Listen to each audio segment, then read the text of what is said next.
ये आकाशवाणी रायपुर है। छत्तीसगढ़ी समाचार बुलेटिन के संग स्मिता शर्मा के जय जोहार। अब आप सुनाओ आज के प्रमुख समाचार। राष्ट्रीय गीत वंदे मातरम के 150 बछर पूरा होवैया है। ये मौका में काली प्रधानमंत्री ये राष्ट्रव्यापी उत्सव के शुरुआत करही। बिलासपुर तिर होए रेल हादसा में रेलवे सुरक्षा आयोग हा आज ले शुरू कर देही जांच। और राष्ट्रपति द्रौपदी मुर्मू के अंबिकापुर के प्रस्तावित दौरा ला देखत आज प्रमुख सचिव सोनमणि बोरा हालेन तैयारी के जायजा। अब समाचार विस्तार ले। राष्ट्रीय गीत वंदे मातरम के 150 बछर पूरा होवैया है। ये मौका में केंद्रीय संस्कृति मंत्रालय काली नई दिल्ली में कार्यक्रम करही। प्रधानमंत्री नरेंद्र मोदी बछर भर चलैया ये राष्ट्रव्यापी उत्सव के शुरुआत करही। सबो राज्य केंद्रीय मंत्रालय और ओखर ले जुड़े कार्यालय मन में काली बेहनिया 10 बजे वंदे मातरम के सामूहिक गान होही। ये मौका में देश भर के सबो कार्यालय और संस्था मन में सामूहिक रूप ले प्रधानमंत्री नरेंद्र मोदी के संबोधन के सीधा प्रसारण देखे के व्यवस्था करे जाही।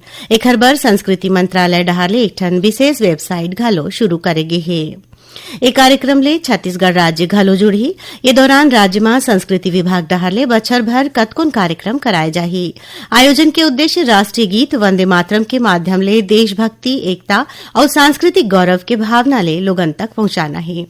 संस्कृति विभाग ले जारी निर्देश के अनुसार ये आयोजन 4 चरण में होही। पहली चरण 7 ले 14 नवंबर, दूसर चरण अवैया बछर 19 ले 26 जनवरी, तीसर चरण 8 ले 15 अगस्त और चौथा चरण 1 ले 7 नवंबर तक होही। ये आयोजन में शैक्षणिक संस्थान में देशभक्ति गीत, नृत्य, निबंध, वाद विवाद, चित्रकला, पोस्टर निर्माण, कवि सम्मेलन और लघु फिल्म प्रदर्शन जैसे बहुतकन कार्यक्रम होही। प्रमुख गायक और स्थानीय कलाकार मंडाहर ले वंदे मातरम के प्रस्तुति दे जाही। नागरिक और विद्यार्थी मन ला आयोजन में भाग labour Vande Mataram 150.in portal में ऑनलाइन पंजीकरण के सुविधा देगे हावे। राष्ट्रीय गीत वंदे मातरम के 150वां वर्षगांठ में भारतीय जनता पार्टी डहाले काली देश भर में 150 और छत्तीसगढ़ में 5 जगह में वंदे मातरम के सामूहिक गायन आयोजित करे जाही। भाजपा प्रदेश उपाध्यक्ष और वंदे मातरम के प्रदेश प्रभारी नंदन जैन हा बताइन कि काली रायपुर के इंडोर स्टेडियम में मुख्यमंत्री विष्णुदेव साय के मुख्य आतिथ्य में बड़े कार्यक्रम होही। वहीं बिलासपुर स्टेडियम में केंद्रीय राज्य मंत्री तोखन साहू मुख्य अतिथि होही। अंबिकापुर में कैबिनेट मंत्री राजेश अग्रवाल, जगदलपुर में भाजपा प्रदेश अध्यक्ष किरण सिंह देव और दुर्ग में मंत्री रामविचार नेताम के मौजूदगी में यह कार्यक्रम होही। एक कार्यक्रम पर भाजपा हा संबंधित जिला में कार्यक्रम प्रभारी नियुक्त कर दे।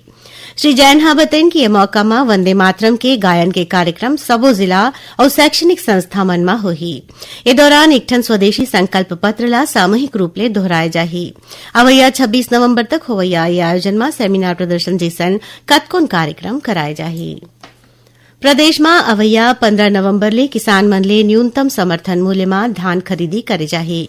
किसान मन ला धान बेचे बरे बखत एग्रीस्टेक पोर्टल में पंजीयन कराना जरूरी करे गे रहिस। मुख्यमंत्री विष्णुदेव साय हा बताइन कि ये बछर 1 लाख ले ज्यादा किसान मन के पंजीयन होए हे। उन्हें उप मुख्यमंत्री अरुण साव हा बताइन कि प्रदेश में धान खरीदी के तैयारी पूरा कर ले गे हे।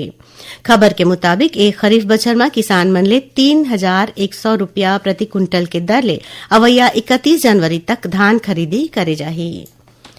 राज्यपाल रमेन डेका विद्यार्थी मन ले कहिन कि छत्तीसगढ़ में हर क्षेत्र में आगू बढ़े के बहुत अक्कन संभावना है, जेकर उपयोग सोच समझ के करना चाहिए। अपन लक्ष्य ला पाए बर मजबूत इरादा होना जरूरी है। राज्यपाल आज रायपुर में आफ्ट विश्वविद्यालय के दीक्षांत समारोह में बोलत रहिन। ये मौका में ओमनहा विश्वविद्यालय के प्रावीण्य सूची में अवैया 65 जन विद्यार्थी मन ला स्वर्ण पदक संग्रह, 324 विद्यार्थी मन ला उपाधि देन। छत्तीसगढ़ी समाचार बुलेटिन आप मन आकाशवाणी रायपुर ले सुनत हौ। छत्तीसगढ़ के खबर ले है आपकी वास्ता और खबर के विश्वसनीयता ले है हमार वास्ता। आकाशवाणी समाचार रायपुर के प्रादेशिक समाचार बुलेटिन के संगे संग हमार समसामयिक कार्यक्रम आप रेडियो के संग अपन मोबाइल में घलो सुन सकत हो। आकाशवाणी समाचार फेसबुक, ट्विटर और यूट्यूब में घलो हावय। हमार फेसबुक पेज हरे Chhattisgarh news on AIR, Twitter handle CGAIR news और हमार यूट्यूब चैनल हरे छत्तीसगढ़ AIR न्यूज। तो अब रेडियो के संगे संग आपके मोबाइल के माध्यम ले हम आप तक पहुंचत हन। छत्तीसगढ़ के हर खबर पर सुनत रहो आकाशवाणी समाचार। औ अब आगू बाढ़बो बाचे समाचार कोती। बिलासपुर और गतौरा के बीच 4 नवंबर के हुए रेल हादसा के जांच रेलवे सुरक्षा आयुक्त डहाले आज ले शुरू कर देगे है। ये जांच 2 दिन तक चलही। जांच के बाद रेलवे सुरक्षा आयुक्त अपन रिपोर्ट दीही। खबर के मुताबिक बिलासपुर तिर पाछू 4 नवंबर के एक ठन पैसेंजर ट्रेन के खड़े मालगाड़ी ले टकराए के सेती 11 जन यात्री मन के मौत हो गे रहिस। उन्हें करीब 20 जन यात्री मन घायल हो गे रहिन।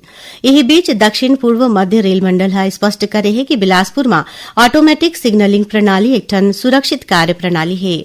बिलासपुर तिर हुए रेल हादसा के बाद ऑटोमेटिक सिग्नलिंग प्रणाली ऊपर सवाल उठे के सेती रेल मंडल डहार ले ये स्पष्टीकरण आगू आए है।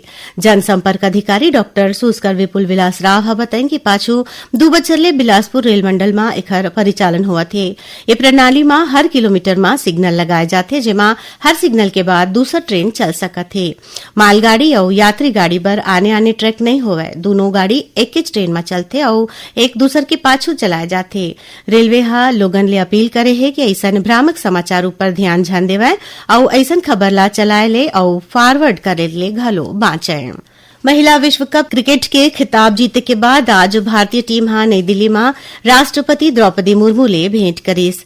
राष्ट्रपति हा टीम इंडिया ला जीत भर बधाई दिन। ए दौरान भारतीय कप्तान हरमनप्रीत कौर हा राष्ट्रपति ला खिलाड़ी मन के हस्ताक्षर वाले जर्सी भेंट करिन।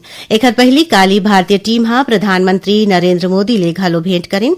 प्रधानमंत्री हा टीम ला ऐतिहासिक जीत पर बधाई देवत खिलाड़ी मन संग लंबा गोठबात घलो करिन। यही बीच मुख्यमंत्री विष्णुदेव साय छत्तीसगढ़ के बेटी और भारतीय महिला क्रिकेट टीम के फिजियोथेरेपिस्ट आकांक्षा सत्यवंशी ला राज्य सरकार को तिले 10 लाख रुपया के सम्मान राशि दे जाए के घोषणा करिन है। मुख्यमंत्री हा कहिन कि आकांक्षा सत्यवंशी हा विश्व स्तर में प्रदेश के गौरव बढ़ाइन है।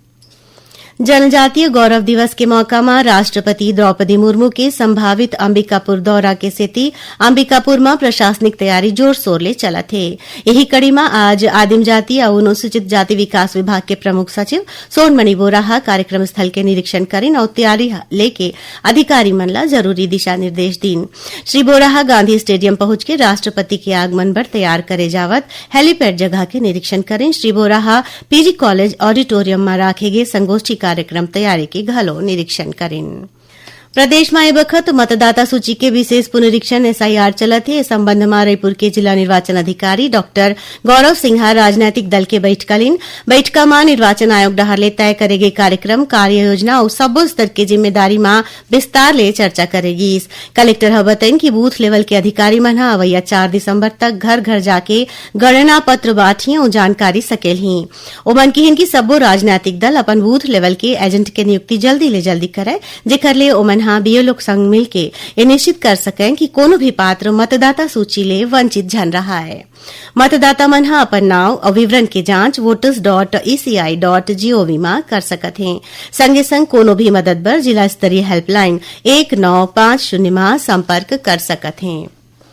खैरागढ़ छुई खदान गंडई जिला में आज एक जन इनामी हार्डकोर महिला माओवादी कमला सोढ़ी आत्मसमर्पण करे हैं, जेकर ऊपर मध्य प्रदेश, महाराष्ट्र और छत्तीसगढ़ पुलिस डहार ले 17 लाख रुपया के इनाम रहीस। महिला माओवादी पुलिस अधीक्षक लक्ष्य शर्मा के आगू समर्पण करीन है। कमला सोढ़ी प्रतिबंधित माओवादी संगठन के माड़ डिवीजन के सक्रिय सदस्य रहीस। राज्य शासन डहार ले ये आत्मसमर्पित महिला माओवादी ला 50,000 रुपया के प्रोत्साहन राशि तुरते देगी। आखिर में प्रमुख समाचार एक गांव फेर। राष्ट्रीय गीत वंदे मातरम के 150 बछर पूरा होया है। ये मौका में काली प्रधानमंत्री ये राष्ट्रव्यापी उत्सव के शुरुआत करही। बिलासपुर तिर हुए रेल हादसा में रेलवे सुरक्षा आयोग आज ले शुरू कर दे जांच और राष्ट्रपति द्रौपदी मुर्मू के अंबिकापुर के प्रस्तावित दौरा ला देखत आज प्रमुख सचिव सोनमणि बोरा हालीन तैयारी के जायजा। एकरे संग छत्तीसगढ़ी समाचार बुलेटिन यही सिरावत है। जय जोहार।